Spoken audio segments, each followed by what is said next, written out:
जयपुर के जगतपुरा स्थित नंदपुरी अंडरपास क्षेत्र में सोमवार को जयपुर विकास प्राधिकरण ने बड़े स्तर पर अतिक्रमण हटाने की कार्रवाई की। ये कार्रवाई 80 फीट चौड़ी सड़क निर्माण परियोजना के तहत की गई, जिसमें नूरानी मस्जिद सहित 125 से अधिक अवैध निर्माणों को बुलडोजर की मदद से हटाया गया। प्रशासन ने कार्रवाई से पहले सड़क सीमा में आने वाले धार्मिक स्थलों को नोटिस जारी किया था। स्थिति को देखते हुए क्षेत्र में भारी पुलिस बल तैनात रहा, जिसमें करीब 3000 पुलिसकर्मी, आरएसी और अन्य सुरक्षा बल शामिल रहे। सुरक्षा के मद्देनजर पूरे इलाके में बैरिकेडिंग की गई, ड्रोन से निगरानी रखी गई और कई क्षेत्रों में मोबाइल इंटरनेट सेवाएं अस्थायी रूप से बंद की गई। साथ ही बिजली आपूर्ति भी कुछ समय के लिए रोक दी गई। प्रशासन का कहना है कि इस कार्रवाई के बाद यातायात व्यवस्था में सुधार होगा और परियोजना को गति मिलेगी। तो जगतपुरा में जेडीए की बड़ी कार्रवाई देखने को मिली है। अतिक्रमण हटाने की देखिए कई अतिक्रमणों को ध्वस्त किया गया। नंदपुरी अंडरपास क्षेत्र में ये कार्रवाई देखने को मिली। नूरानी मस्जिद सहित 125 से अधिक निर्माण जो हैं ध्वस्त किए गए, हटाया गया है। जेडीए की ये अतिक्रमण के खिलाफ कार्रवाई यहाँ पर देखने को मिली है। 3000 पुलिसकर्मी और आरएसी तैनात रहे। इंटरनेट सेवाओं को बंद किया गया और उसके बाद इस पूरी कार्रवाई को अंजाम दिया गया।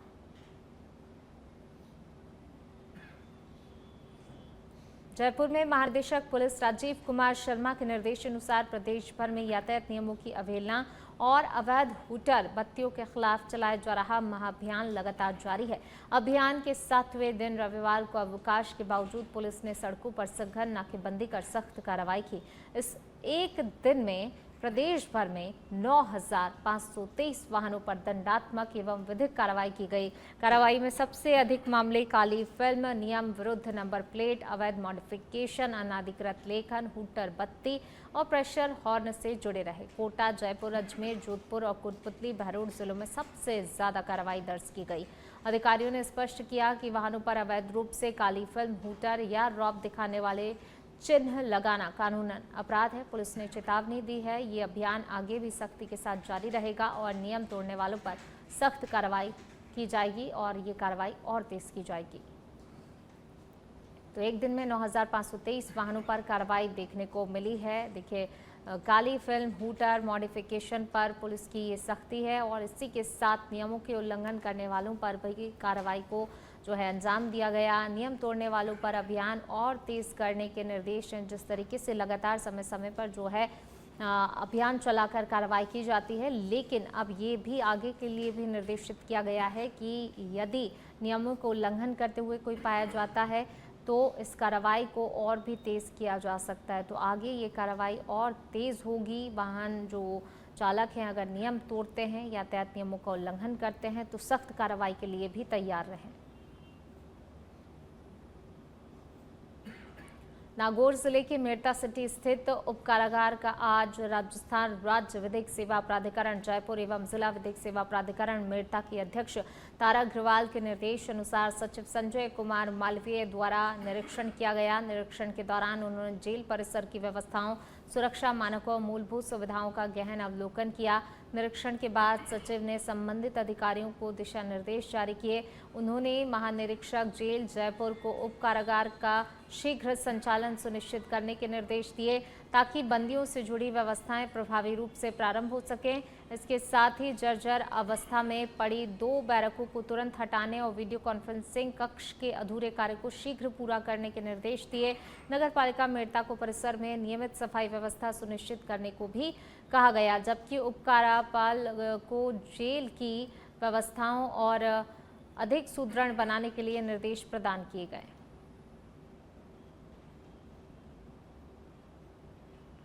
जालोर के भीनमाल उपखंड के ग्राम पंचायत लूरावास स्थित मेघवाल अदानियों की ढाणी में पिछले 3 माह से पेयजल संकट गहराता ही जा रहा है। नर्मदा परियोजना के पानी की नियमित सप्लाई बाधित होने से ग्रामीणों को भीषण गर्मी में भारी परेशानी का सामना करना पड़ रहा है। ढाणी में लगभग 10 से 15 परिवार निवास करते हैं, जो पूरी तरह से नर्मदा पाइपलाइन और एफआर प्रोजेक्ट के सार्वजनिक पीएसपी नल कनेक्शन पर निर्भर हैं। साथ ही जल जीवन मिशन के तहत घर घर नल कनेक्शन होने के बावजूद पानी की आपूर्ति नियमित नहीं हो रही है।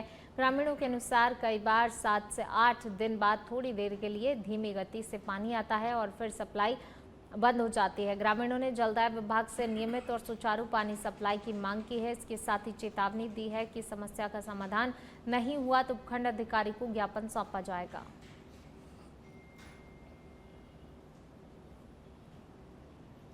कोटपुतली बहरोड जिले में जिला कलेक्टर अपर्णा गुप्ता की अध्यक्षता में सोमवार को कलेक्ट्रेट सभागार में साप्ताहिक समीक्षा बैठक आयोजित की गई। बैठक में राज्य सरकार की फ्लैगशिप योजनाओं, बजट घोषणाओं, विकास कार्यों, संपर्क पोर्टल पर दर्ज परिवादों और आमजन से जुड़ी हुई आधारभूत सुविधाओं की समीक्षा की। उपखंड एवं ब्लॉक स्तरीय अधिकारी वीडियो कॉन्फ्रेंसिंग के माध्यम से जुड़े। जिला कलेक्टर ने फ्लैगशिप योजनाओं की ब्लॉकवार प्रगति का विश्लेषण करते हुए समयबद्ध और परिणाम उन्मुखी क्रियान्वयन के निर्देश दिए। लंबित बजट घोषणाओं की समीक्षा कर कार्यों में तेजी लाने को कहा। संपर्क पोर्टल पर शिकायतों के त्वरित और गुणवत्तापूर्ण निस्तारण पर जोर दिया गया।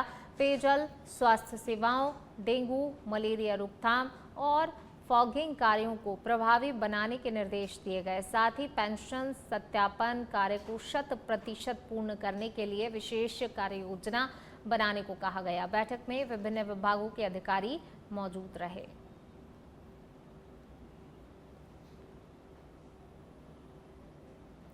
श्रीगंगानगर जिले के घरसाना में कांग्रेस कार्यकर्ताओं ने क्षेत्र की विभिन्न जन समस्याओं को लेकर प्रदर्शन किया और उपखंड अधिकारी को मुख्यमंत्री के नाम ज्ञापन सौंपा गया। ये प्रदर्शन विधायक शिमला नायक के नेतृत्व में किया गया। ज्ञापन में मुख्य रूप से किसानों को पर्याप्त सिंचाई पानी उपलब्ध कराने, डीजल वितरण पूर्व व्यवस्था के अनुसार करने और गेहूं की एमएसपी खरीद को सुचारू रूप से संचालित करने की मांग उठाई गई। साथ ही एमएसपी खरीद की समय सीमा 30 जून तक बढ़ाने और सभी पंजीकृत किसानों की उपज की खरीद सुनिश्चित करने की मांग भी रखी गई। इसके अलावा महात्मा गांधी नरेगा योजना के कार्य शुरू करने, घग्गर नदी के पानी से प्रभावित किसानों को मुआवजा देने, खाद की उपलब्धता सुनिश्चित करने और पेयजल समस्या के स्थायी समाधान की मांग की गई। प्रदर्शन के दौरान नीट परीक्षा में कथित धांधली की जांच की भी मांग शामिल रही।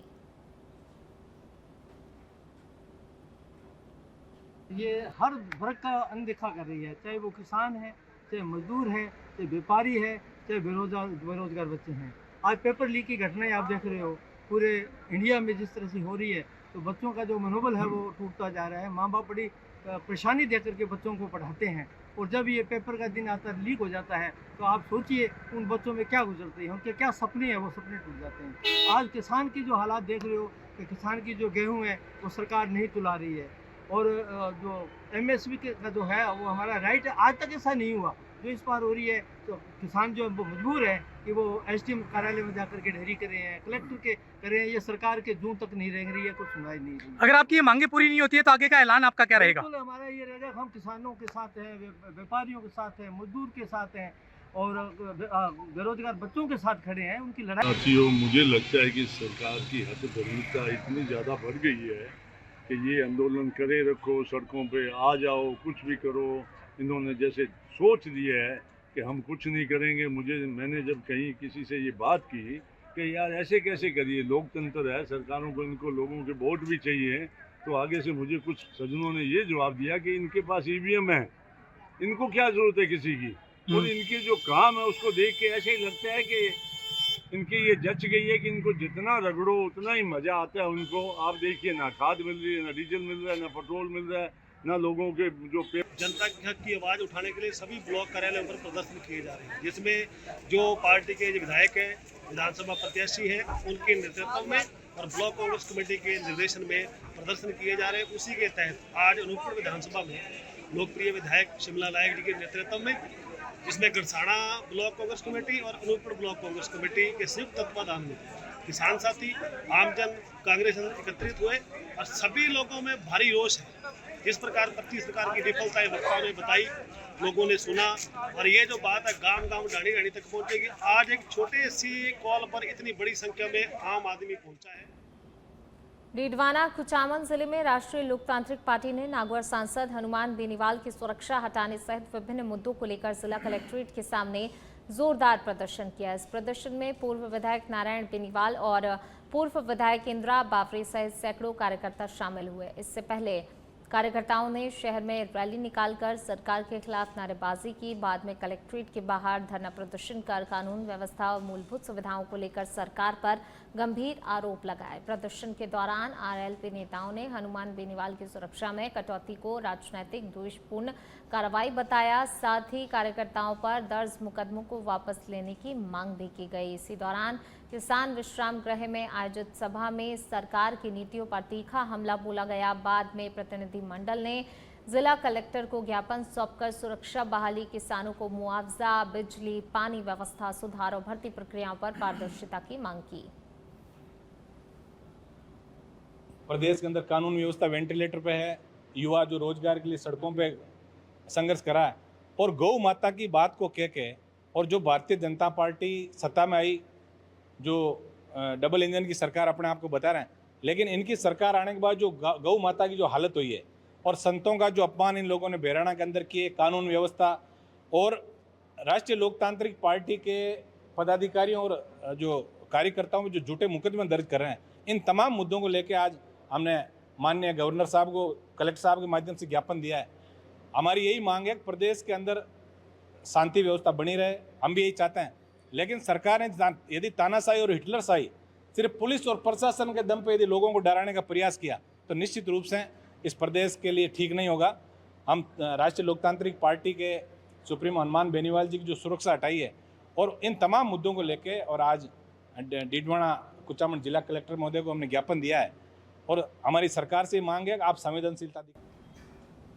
सवाई माधोपुर के रणथंभौर नेशनल पार्क में आज सुबह सफारी के दौरान बड़ा हादसा हो गया। जोन नंबर 4 में दिल्ली से आए पर्यटकों से भरा एक कैंटर अचानक ब्रेक फेल होने के कारण अनियंत्रित होकर पेड़ से जा टकराया। टक्कर इतनी तेज थी कि वाहन का सामने का शीशा टूट गया और उसमें सवार पर्यटक घायल हो गए। हादसे में एक बुजुर्ग पर्यटक के सिर में गंभीर चोट आई है, जिन्हें करीब 5 टांके लगाए गए हैं। वहीं उनकी पोती और बहू को भी हल्की चोटें आई हैं। सभी घायलों को तुरंत ही रणथंभौर के अपेक्स हॉस्पिटल में भर्ती कराया गया है, जहां पर प्राथमिक उपचार के बाद उन्हें होटल भेज दिया गया। पर्यटक सफारी के दौरान बाघों के दीदार के लिए आए थे। घटना के बाद पार्क प्रशासन की कार्यप्रणाली और वाहनों की फिटनेस पर सवाल उठ रहे हैं। डीसीएफ संजीव शर्मा ने मामले की जाँच और वाहन को जब्त कर कार्रवाई के निर्देश दिए हैं।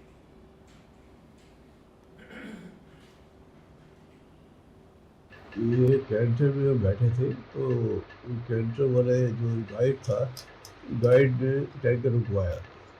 रुकवा के उसने अपनी जो बताते हैं कि ये कब से है, ये टैंकर क्या है, कौन जा रहे हैं, टैंकर्स कितने हैं। उसके बाद उसने स्टार्ट करने को बोला तो वो स्टार्ट नहीं हुआ उसका कैंटर। उसने उसे ढलान पे छोड़ दिया। छोड़ने से वो ऐसा फास्ट हो गया, वो धक्के से मतलब स्टार्ट करने जाता था, ढलान पे जाकर करने से उसने एक्सीलेटर फुल दिया हुआ था। वो बहुत स्पीड पकड़ लिया, जब थोड़ा स्टार्ट में ब्रेक लगे ना, उससे सवाल पार ही जाता। नहीं सवाल पेड़ से टकराया, पेड़ से टकरा के उसका शीशा टूटा, टहनी टूटी, मोटी टहनी एक इतनी मेरे सिर पे आगे से तो वो उस टाइम में एकदम से, उसके बाद कहीं आगे जाके उसने कंट्रोल किया। तब तक मेरा हाथ पकड़े, मेरा पूरा खून हो गया। लोगों ने पकड़ा। वन विभाग की टीम आई थी, 5 टांके लगे हैं। वो 1 घंटा 40 मिनट के बाद। जब कैंटर में हम बैठे और जब कैंटर स्टार्ट हुआ, उसको भी धक्का देके उसने स्टार्ट करवाया, तो हमें तभी हल्का हल्का हम सबको डाउट हो गया कि भाई ये कैंटर जो है ठीक नहीं है। और कैंटर जब उसने 4-4.5 किलोमीटर ऊपर जाके रोका, जहाँ पे हमें प्रदीप ने ब्रीफिंग दी रणथंभौर के बारे में, उसके बाद उसने जब उसको कैंटर चलाने के लिए बोला तो उसने कैंटर को स्टार्ट किए बिना उसको अपने ब्रेक हटा दी और लुढ़का दिया कि कैंटर जो है वो चलेगा तो स्टार्ट हो जाएगा।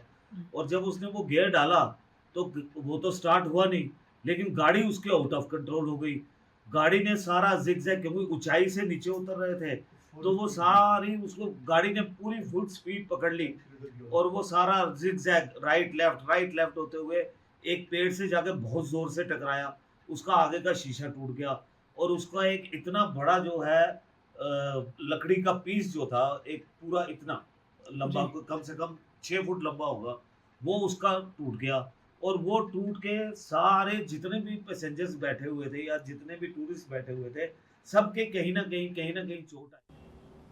दौसा में जिला कांग्रेस कमेटी की संगठनात्मक बैठक के दौरान सांसद मुरारी लाल मीणा ने मीडिया से बातचीत में कांग्रेस की रणनीति और राजस्थान की राजनीतिक स्थिति पर बड़ा बयान दिया। उन्होंने दावा किया कि पार्टी द्वारा चलाए गए संगठन सर्जन अभियान से कांग्रेस को आगामी चुनावों में बड़ा लाभ मिलेगा और राजस्थान में कांग्रेस 150 सीटों के साथ सरकार बनाएगी। मीणा ने कहा, संगठन को बूथ स्तर तक मजबूत करने के लिए देश भर में प्रशिक्षण और पुनर्गठन की प्रक्रिया चल रही है, जिससे पार्टी और अधिक सशक्त होगी। मानेसर प्रकरण पर उन्होंने कहा, ये घर की बात है और इससे अनावश्यक रूप से तूल नहीं देना चाहिए। भाजपा पर निशाना साधते हुए उन्होंने कानून व्यवस्था, बेरोजगारी को बड़ा मुद्दा बताया। अपने ऊपर लगे 10 करोड़ रुपए के आरोपों को उन्होंने निराधार बताया और कहा, राजनीति में ऐसे आरोप अक्सर लगाए जाते हैं जिनका कोई आधार नहीं होता है। हमारे राष्ट्रीय नेता जिसमें खड़गे जी, राहुल गांधी जी, सोनिया गांधी जी ने ये महसूस किया है और जब तक पूरे देश लेवल पे कांग्रेस बहुत ज़्यादा मजबूत नहीं होगी तब तक हम ज़्यादा इन जो सामने झूठे लोग हैं, बेईमान लोगों से जीत नहीं सकते। उसी के तहत पूरे भारत के अंदर संगठन सृजन अभियान चलाया गया और संगठन सृजन अभियान के माध्यम से बड़े मंथन से जिलाध्यक्ष की नियुक्ति की गई और जिलाध्यक्ष की नियुक्ति करने के बाद में 10 दिन का प्रशिक्षण शिविर जो हमारे पूरी पार्टी की विचारधारा को समझते हैं, जो देश की परिस्थिति को समझते हैं, विदेश नीति, देश नीति सब में जानते हैं, उनके द्वारा जिलाध्यक्ष को ट्रेनिंग दी गई और वो ट्रेनिंग के बाद में आज जिलाध्यक्ष जी ने यहाँ पर जो नई कार्यकारिणी थी उसका शपथ समारोह रखा है। उसमें मूल सारी बात जो वहाँ पे प्रशिक्षण शिविर में हुई थी, जिन बातों को वरिष्ठ नेता जानते हैं, पार्टी की विचारधाराओं को, उन सब बातों से हमारे पूरे कार्यकर्ताओं को अवगत कराया गया। यहाँ पे शपथ समारोह हुआ, निश्चित ही बहुत अच्छा परिणाम इसका आएगा, इसका कांग्रेस को। भरतपुर के सिवर थाना क्षेत्र में मथुरा भरतपुर बाईपास पर राधानगर के समीप एक ट्रैक्टर ट्रॉली अनियंत्रित होकर डिवाइडर पर चढ़ गई। जानकारी के अनुसार सामने अचानक आए वाहन को बचाने के प्रयास में चालक ने नियंत्रण खो दिया, जिसके चलते ये हादसा हुआ। हालांकि राहत की बात यह रही कि इस दुर्घटना में किसी प्रकार की कोई जनहानि नहीं हुई और ट्रैक्टर चालक सुरक्षित बच गया। घटना के बाद चालक ने राहत की सांस ली। हादसे के कारण कुछ समय के लिए बाईपास पर यातायात प्रभावित रहा और वाहनों की लंबी कतारें लग गई। स्थानीय लोगों के अनुसार राधानगर के समीप हाईवे पर सड़क निर्माण कार्य चल रहा है, जिसके कारण वहां वन वे ट्रैफिक व्यवस्था लागू है। इसी वजह से अचानक सामने वाहन आने पर यह स्थिति बनी। पुलिस ने मौके पर पहुंचकर यातायात सुचारू कराया और स्थिति को सामान्य किया।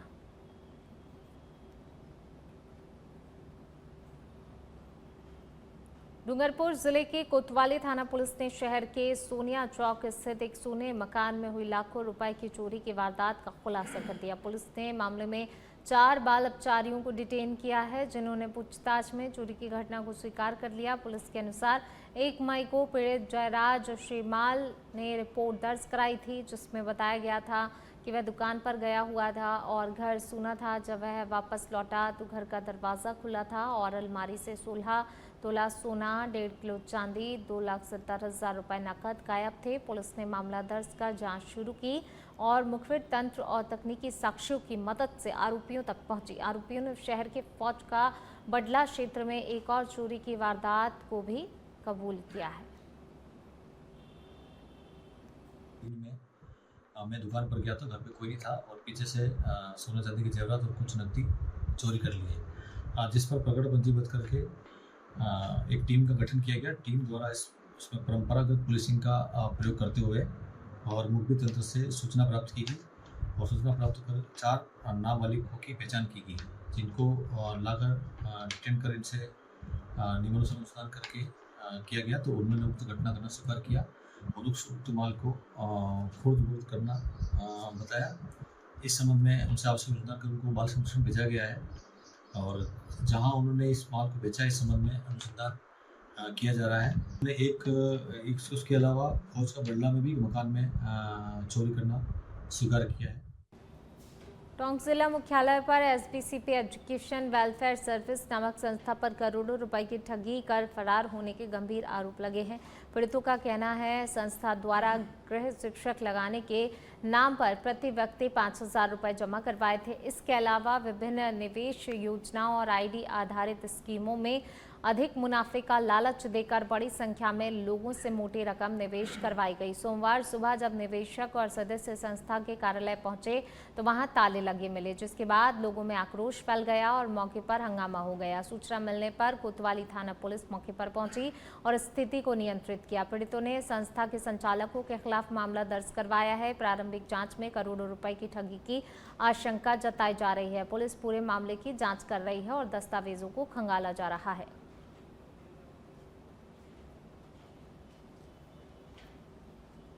यहाँ पे सर ये होम ट्यूटर लगाने के नाम से इन्होंने SBC वेलफेयर सोसाइटी खोली हुई थी।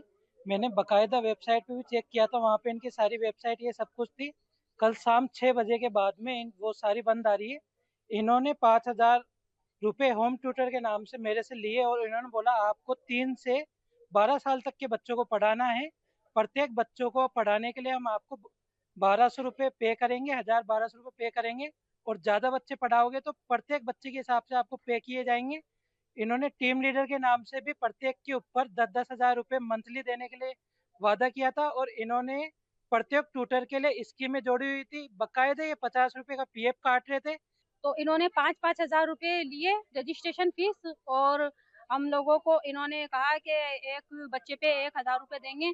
इस जरिए सबने 3 साल के 12 साल तक के बच्चे पे हमने वो रजिस्ट्रेशन किया। तो एक ID लगाई तो पहले 2-3 महीने तक इन्होंने वही हमारे पैसे वापस, मतलब 1,000 रुपये आए, वही जो अभी 6,000 रुपये भी वापस नहीं निकले हमारे।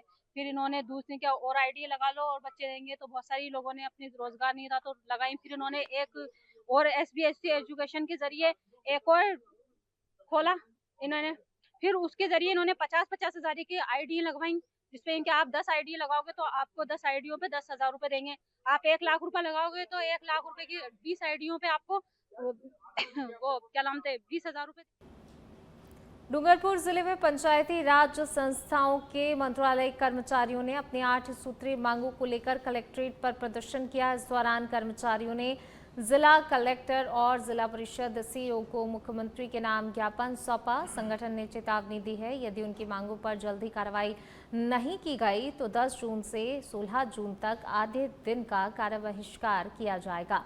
कर्मचारियों का आरोप है कि पिछले 2 वर्षों से विभाग द्वारा लगभग 16,000 मंत्रालय कर्मचारियों की मांगों को लंबित रखा गया है और कनिष्ठ लिपिक भर्ती 2013 की जांच का हवाला देकर उनके अधिकारों की अनदेखी की जा रही है। प्रदर्शन के दौरान कर्मचारियों ने कैडर पुनर्गठन, पदोन्नति, स्थानांतरण नीति में शिथिलता, ग्रेड पे बढ़ाने और पंचायत स्तर पर पारदर्शिता व्यवस्था लागू करने जैसी मांगे उठाई हैं। संगठन ने कहा कि यदि जल्द ही समाधान नहीं हुआ तो आंदोलन को और तेज किया जाएगा। पूरे राजस्थान की मांग है हमारे कार्य विभाजन संपूर्ण उत्तराखंड पैटर्न लागू करना, कैडर रिव्यू हमारा अधिकार है उसको लागू करना, नेशनल लाभ हमारा अधिकार है उसको, एवं हार्ड ड्यूटी अतिरिक्त पंचायत भत्ता हमारा अधिकार के तहत इसकी लागू किया जाए, अंतर जिला हस्तांतरण और नेशनल लाभ मिलना चाहिए। ये हमारी 8 सूत्री मांगे हैं प्रदेश लेवल की, जो है आज हम पूरे राजस्थान में जिला स्तर पर जिला कलेक्टर महोदय को ज्ञापन दिया है हमने, सीओ साहब और